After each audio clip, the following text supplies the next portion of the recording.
बातमीपत्राच्या सुरुवातीला मोठी बातमी आहे नंदुरबारमधून। नंदुरबार शहरातल्या भरवाड गल्ली परिसरात किरकोळ वादातून 2 गटात तुफान दगडफेक करण्यात आलेली आहे। या दगडफेकीमध्ये एका चारचाकी वाहनासह एका घराचं देखील नुकसान झालंय। 2 गटातील भांडणाचं पर्यावसन दगडफेकीमध्ये झाल्यानंतर या भागात काही काळ तणाव पाहायला मिळाला आणि माहिती मिळताच पोलिसांचा मोठा फौजफाटा घटनास्थळी दाखल झाला। दरम्यान पोलिसांना तात्काळ परिस्थिती पोलिसांनी नियंत्रणात आणलेली आहे आणि यानंतर आरोपींची धरपकड देखील सुरू करण्यात आली। रात्री उशिरापर्यंत गुन्हा दाखल करण्याचं काम सुरू होतं आणि या घटनेनंतर परिसरात विटांचा मोठा खच पाहायला मिळालाय। नंदुरबार शहरात ही घटना घडलेली आहे। भरवाड गल्ली परिसरात किरकोळ वादातून 2 गटात तुफान दगडफेक करण्यात आली आणि या दगडफेकीमध्ये एका चारचाकी वाहनासह एका घराचं देखील नुकसान झालेलं आहे। 2 गटातील भांडणाचं पर्यावसन दगडफेकीमध्ये झालं आणि त्यानंतर या भागात काही काळ तणाव पाहायला मिळाला। दरम्यान माहिती मिळताच पोलिसांचा मोठा फौजफाटा घटनास्थळी दाखल झाला आणि पोलिसांनी तात्काळ परिस्थिती नियंत्रणात आणली। या संदर्भात अधिक माहिती देत आहेत आमचे प्रतिनिधी निलेश पवार आपल्यासोबत जोडले गेलेले आहेत। निलेश, नंदुरबार शहरातलं भरवाड गल्ली परिसर आहे आणि काल या ठिकाणी 2 गटात जे काही वाद झाला होता त्या वादाचं पर्यावसन हे दगडफेकीत झालं होतं आणि या दगडफेकीतून मोठी तुफान दगडफेक झाल्यानंतर एक गाडी आणि एक घराचं नुकसान झाल्याचं समोर आलं आहे। किरकोळ वादातनं आता मोठमोठ्या दगडफेकी होण्याच्या घटना समोर येत आहे आणि त्याचंच हे उत्तम उदाहरण म्हणावं लागेल। पोलीस जर वेळेत पोहोचले नसते तर मोठा प्रकार या ठिकाणी घडला असता, मात्र पोलिसांनी वेळीच पोहोचून या ठिकाणी हस्तक्षेप करत शांतता केली आहे। परिसरात सध्या तणावपूर्ण शांतता जरी असली तरी यातील जे आरोपी आहेत त्यांना अटक करण्याचं काम सुरू असून नेमका प्रकार कशामुळे झाला हा त्याच्यानंतरच आता पुढे येईल। बरं निलेश, अपडेट घेत राहू। तुर्तास धन्यवाद या सविस्तर माहितीसाठी। तिकडे नांदेडमध्ये गुरांच्या तस्करीवर पाळत ठेवल्यानं तरुणांना जबर मारहाण करण्यात आलेली आहे। या मारहाणीमध्ये शेखर रामलू या युवकाचा मृत्यू झालाय तर अन्य 6 जण जखमी झालेले आहेत। किनवट तालुक्यातील अप्पाराव पेठ गावाजवळ ही घटना घडली आणि घटनास्थळी इस्लामपूर ठाण्याचे पोलीस दाखल झालेले आहेत। या प्रकरणी 3 संशयित आरोपींना पोलिसांनी ताब्यात घेतलंय। अधिक माहिती देत आहेत आमचे प्रतिनिधी मुजीब शेख आपल्यासोबत जोडले गेलेले आहेत। मुजीब, नेमका काय प्रकार? काल रात्री उशिरा घडलेली ही घटना आहे। मयत जो आहे शेखर रामलू आणि त्याच्यासोबतचे काही त्याचे मित्र तेलंगणाला एका कार्यक्रमासाठी गेले होते आणि परत येत असताना या गावाजवळ त्यांना एक पिकअप वाहनाचं मोठं वाहन दिसलं आणि त्या वाहनामध्ये काहीतरी आहे, अर्थात गोवंश असेल असा यांचा संशय होता या सगळ्या युवकांचा। त्यांनी तिथं उतरून त्याची चौकशी केली असता या वाहनामध्ये काय ते पाहण्यासाठी तिथं गेले। अचानक तिथं 8 ते 10 जण आले, लाठ्या काठ्या घेऊन त्यांना मारहाण केली। आणखीन एका दुचाकीवरती 2 ते 3 जण आले, त्याचे 8 ते 10 जणांनी या सगळ्या तरुणांना बेदम मारहाण केली। यांची गाडी देखील फोडली।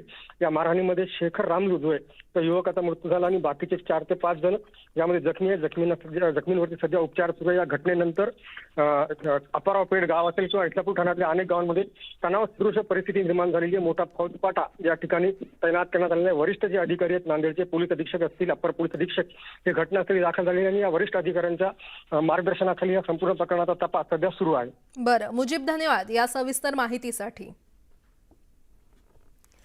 नाशिक त्र्यंबकेश्वर रोडवर भीषण अपघात झाला असल्याचं कळतंय आणि या अपघातात 2 जण जागीच ठार झालेत। त्र्यंबकहून नाशिककडे येणाऱ्या कारचा टायर फुटल्यानं हा अपघात झाला आणि टायर फुटलेली चारचाकी पलटी होत दुभाजक ओलांडून थेट समोरून येणाऱ्या रस्त्यावर आदळली आणि याच वेळी समोरून जाणाऱ्या 2 दुचाकींना समोरून धडक बसली आणि त्यामुळे हा मोठा अपघात झालेला आहे। अपघाताची ही संपूर्ण घटना हॉटेलच्या सीसीटीव्हीमध्ये कैद झालेली आहे। नामदेव विठ्ठल शेत आणि सुनील मनोहर महाले असं या मयत तरुणांची नावं आहेत।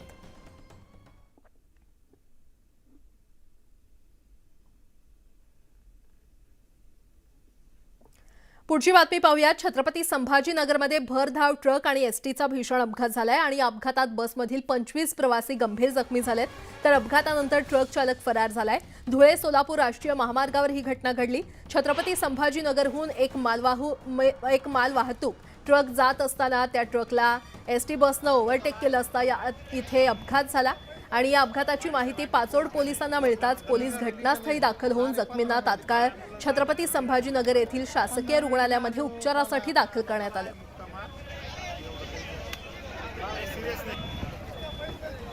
साहेबांनी पोहोचले नाही पुण्यामध्ये वाहनांच्या तोडफोडीचं सत्र अजूनही सुरूच आहे, कारण तळजाई परिसरात पुन्हा वाहनांची तोडफोड करण्यात आली असून पहाटेच्या सुमारास हा धक्कादायक प्रकार उघडकीस आलाय. रात्रीच्या दरम्यान अज्ञातांनी वाहनांची तोडफोड केल्याचं सांगण्यात येत आहे आणि त्यामुळे परिसरातील नागरिकांमध्ये भीतीचं वातावरण असून सहकारनगर पोलिसांकडून आरोपींचा शोध घेतला जातोय. तर पुण्यातील तळजाई परिसरात पुन्हा गाड्या फोडण्यात आलेल्या आहेत. आज पहाटेच हा धक्कादायक प्रकार घडलाय. सहकारनगर पोलिसांकडून या आरोपींचा सध्या शोध घेतला जातोय. तळजाई परिसरात वाहनांची तोडफोड करण्यात आलेली आहे आणि पहाटेच्या सुमारास हा धक्कादायक प्रकार घडलाय. रात्रीच्या दरम्यान अज्ञातांनी वाहनांची तोडफोड केल्याचं सांगण्यात येतं आणि त्यामुळे परिसरातील नागरिकांमध्ये भीतीचं वातावरण निर्माण झालंय. दरम्यान सहकारनगर पोलिसांकडून आरोपींचा शोध घेतला जातोय.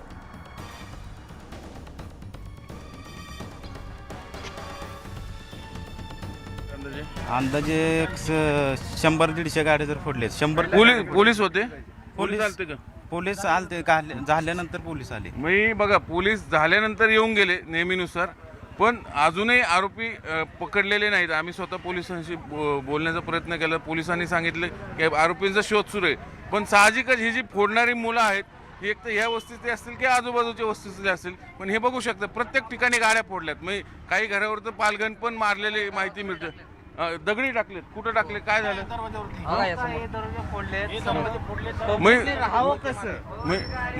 मूळ उद्देश हाच आहे की दहशत माजवणे. बरोबर, दहशत माजवली. पण माणसाने आता मला सांगा, पद्मावती मध्ये माणसाने जगाव कसं? तळजाई मध्ये कोण करतं सगळं? आता हे कोण करतं ते माहित नाहीये, पण माणसाने जगाव का नाही? हे रोज गाड्या फोडणं होणार, समजा होणार. धमकी पण दिलेली आहे की आज संध्याकाळी येऊन गाड्या जाळपोळ करणार आहे म्हणून. अरे बापरे, कोण आहेत ते?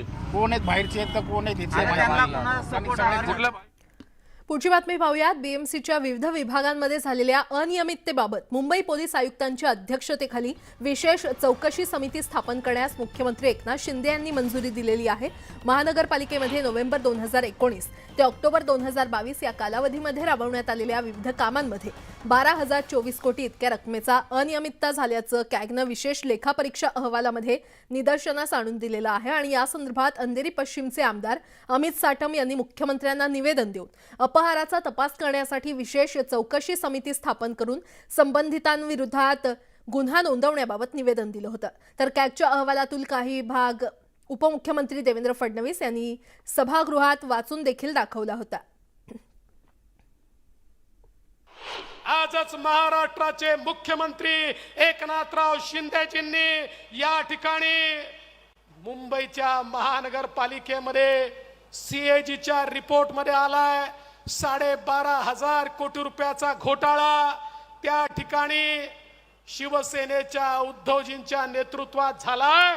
आजच एकनाथराव शिंदेनी त्याच्यावर SIT तयार केली आहे आणि आता त्या SITच्या माध्यमातून जो जनतेचा पैसा तुम्ही तुमच्या तिजोरीत नेलाय त्यातली पै न पै वापस आणण्याचं काम हे या ठिकाणी आमचं सरकार निश्चितपणे करेल. राज्यातील सर्व राजकीय पक्षांकडून आगामी निवडणुकांची जोरदार पूर्वतयारी केली जाते. लोकसभा आणि विधानसभेसाठी राजकीय पक्षांमध्ये हालचालींना वेग आलाय. या दरम्यान महाराष्ट्रात सद्यस्थितीमध्ये विधानसभा निवडणुका झाल्या तर कोणता पक्ष बाजी मारेल याबद्दलचा एक सर्व्हे समोर आलाय. न्यूज अरेना इंडिया या संस्थेनं केलेल्या सर्व्हेमध्ये महाराष्ट्रामध्ये भाजपला तब्बल 125 जागा मिळण्याचा अंदाज वर्तवण्यात आलाय. तर मुख्यमंत्री म्हणून देवेंद्र फडणवीसांना सर्वाधिक पसंती देण्यात आलेली आहे. सर्व्हेमध्ये भाजपला सर्वाधिक 123 ते 129 जागा मिळतील असा अंदाज वर्तवण्यात आलेला आहे. तर शिवसेना आणि भाजप युती बहुमताचा आकडा सहज पार करतील असंही हा सर्व्हे सांगतोय. मुख्यमंत्री एकनाथ शिंदेंच्या नेतृत्वामध्ये शिवसेनेला 25, राष्ट्रवादी काँग्रेसला 55 ते 56 आणि काँग्रेसला 50 ते 53 जागा मिळतील असा सर्व्हेचा अंदाज आहे. तर उद्धव ठाकरेंच्या गटाला अवघ्या 17 ते 19 जागा मिळतील असं सर्व्हे सांगतोय. तर अपक्ष आणि इतर पक्षांना 12 जागा मिळण्याचा अंदाज आहे. पण या अपक्षांचा कलही बहुतांश भाजपकडे असेल असं बोललं जातंय. आणि मुख्य म्हणजे महाराष्ट्राच्या मनातला मुख्यमंत्री म्हणून देवेंद्र फडणवीसांना सर्वाधिक पसंती मिळते.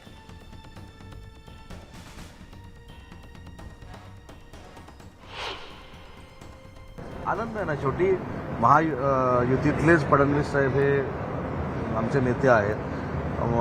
स्वतः मुख्यमंत्री म्हणून त्यांनी 5 वर्ष काम केलेलं आहे. त्याच्यामुळं शिंदे साहेबांसोबत आम्ही काम करणारे, शिंदे साहेबांसकट आम्ही काही छोट्या मनोवृत्तीचे नाही. जर सर्व्हेमध्ये देवेंद्रजींचं नाव आलं असेल आम्हाला आनंद आहे. शिवसेना वर्धापन दिनानिमित्त मुंबईमध्ये शिवसेनेकडून जंगी कार्यक्रम घेण्यात आला आणि यावेळी जवळपास तासभराच्या भाषणात एकनाथ शिंदे यांनी ठाकरे गटावर जोरदार प्रहार केलाय. खुर्चीसाठी बाळासाहेबांचे विचार तुम्ही सोडले, तुम्ही गद्दारी केली असा घणाघात मुख्यमंत्र्यांनी ठाकरेंवर केलाय. तर शिवसेनेचा धनुष्यबाण तुम्ही गहाण ठेवला होता तो आम्ही सोडवून आणला असा खोचक टोला देखील मुख्यमंत्र्यांनी लगावलाय. गद्दार दिवस म्हणून 20 तारखेपासून गद्दार दिवस साजरा करूया. आणि बोलता बोलता बोलले आपल्या गद्दारीला 1 वर्ष झालं आणि लगेच दुरुस्त केलं आपल्यामधून गेलेल्यानं. अरे तुम्हीच केली गद्दारी, फक्त तारीख विसरलात. तुम्ही सत्तेसाठी, खुर्चीसाठी, स्वार्थासाठी बाळासाहेबांचे विचार तोडले. तारखेला गेल्या वर्षभरात उठाव, क्रांती दिन, सन्मान दिन, स्वाभिमान काय म्हणायचं ते म्हणा, ते करायला देखील वाघाचं काळीज लागतं. वाघाचं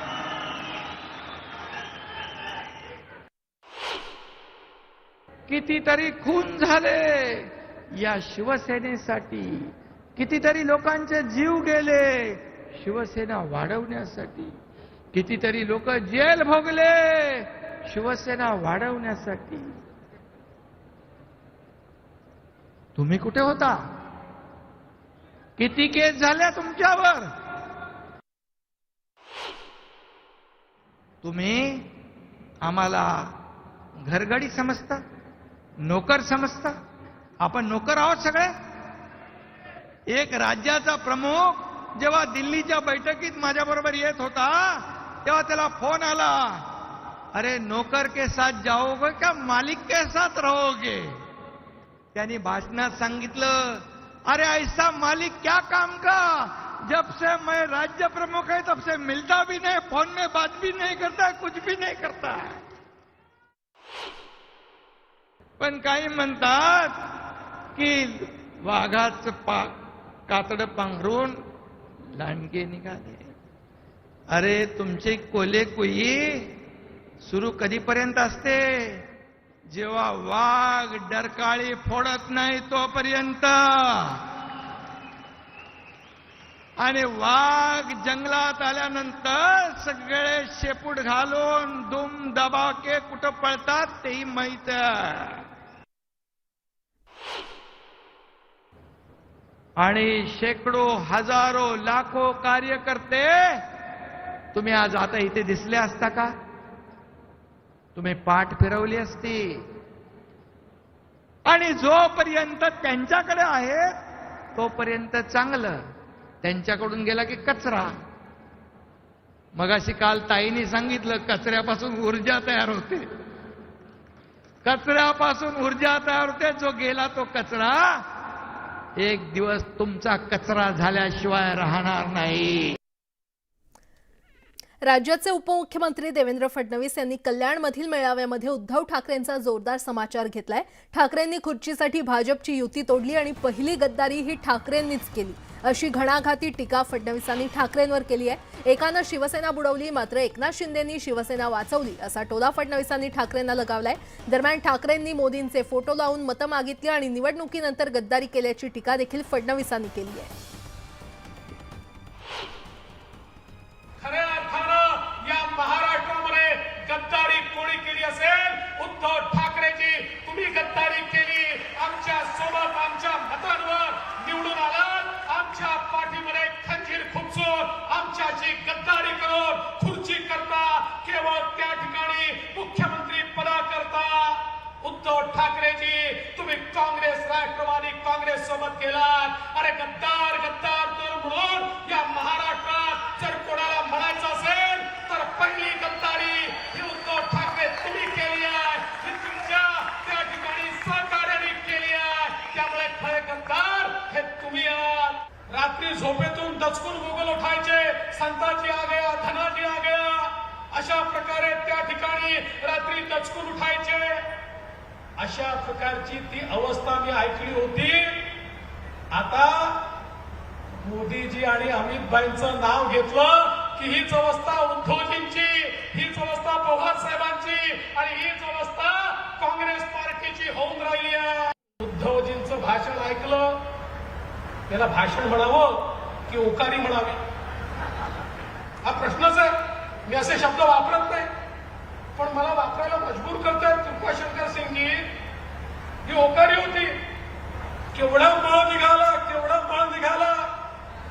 खरं म्हणजे त्यांची अवस्था हीच आहे. त्यांची अवस्था अशी आहे की त्यांना जळी स्थळी काष्टी पाषाणी मोदीजी आणि अमितभाई दिसतात. मुंबईमध्ये वर्धापन दिनाचे 2 कार्यक्रम चालले आहेत.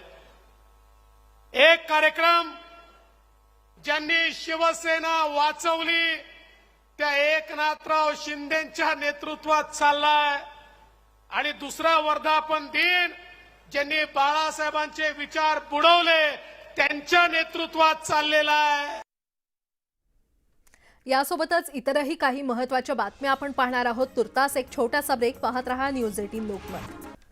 ब्रेकनंतर आपलं पुन्हा एकदा स्वागत. बातमी पुण्यातून. पुण्यातील येरवडा कारागृहात 2 गटात तुफान राडा झाला असल्याचं कळतंय. येरवडा कारागृहात वर्चस्व वादातून 2 गटात तुफान राडा झालेला आहे आणि या राड्याप्रकरणी येरवडा पोलिसात 16 कारागृहातील कैद्यांविरोधात गुन्हा दाखल करण्यात आलेला आहे आणि कारागृहातील सर्कल 3 जवळ असलेल्या बॅरेक 8 जवळ तुफान हाणामारी झाली असल्याचं कळतंय. अधिक माहिती देत आहेत आमचे प्रतिनिधी चंद्रकांत फुंदे आपल्यासोबत जोडले गेलेले आहेत. चंद्रकांत. प्राजक्ता, येरवडा जेलमध्ये मारामारा होण्याची काही पहिलीच घटना नाही. यापूर्वी घडलेल्या आहेत. ह्या येरवडा जेलमध्ये अनेक टोळ्या एकत्र राहतात. ह्या टोळ्यांमध्ये अनेकदा पूर्वमशातनं भांडणं होतं, पण आजचा प्रकार एवढा गंभीर होता की दगड तर मारलीच, पण पत्रे मारले एकमेकांना आणि तुफान राडा झाला. सकाळची घटना आहे. आता पोलीस स्टेशन मध्ये तक्रार दाखल झाली. सगळे ऑलरेडी कैदीच आहेत, सगळे ऑलरेडी तिथे तुरुंगात आहेत. तर कारवाई काय करणार पोलीस? फक्त गुन्हा नोंद करणार, पण याच्यावर कंट्रोल नाही जेलरचा, असाच त्याचा अर्थ निघतो. तिथले जे कोण जेलर आहेत त्यांचं जर वचक असताना ही घटना घडली नसते, कारण तुरुंगात घडलंय. येरवडा जेलमध्ये राज्यातलं नंबर 1चं जेल आहे. जर अशा पद्धतीने टोळी युद्ध भडकत असेल तर याचा अर्थ कुठेही जेलरचं वचक नाही, असं इथं खेदाने नमूद करावं लागेल. खरंय. चंद्रकांत, धन्यवाद या सविस्तर माहितीसाठी. तर महाराष्ट्रातल्या आतापर्यंतच्या सगळ्या महत्त्वाच्या बातम्या आपण सविस्तररित्या पाहिलेल्या आहेत आणि यानंतरच्या बुलेटिनमध्ये महाराष्ट्र, देश आणि विदेशातील सगळ्या बातम्या वेगवान स्वरूपात पाहणार आहोत. मात्र त्याआधी एक महत्त्वाची आठवण. या सगळ्या बातम्या तुम्ही तुमच्या मोबाईलवर देखील पाहू शकताय. त्यासाठी तुम्हाला आमच्या सोशल मीडिया प्लॅटफॉर्मला भेट देणं गरजेचं आहे. आम्हाला यूट्यूब, ट्विटर, फेसबुक आणि इंस्टाग्रामवर फॉलो करा. तिथे वेळोवेळी प्रत्येक बातम्यांचे अपडेट तुमच्यापर्यंत पोहोचत राहतील. आणि आता बातमीपत्रामध्ये पाहूयात 10 सेकंद 10 बातम्या.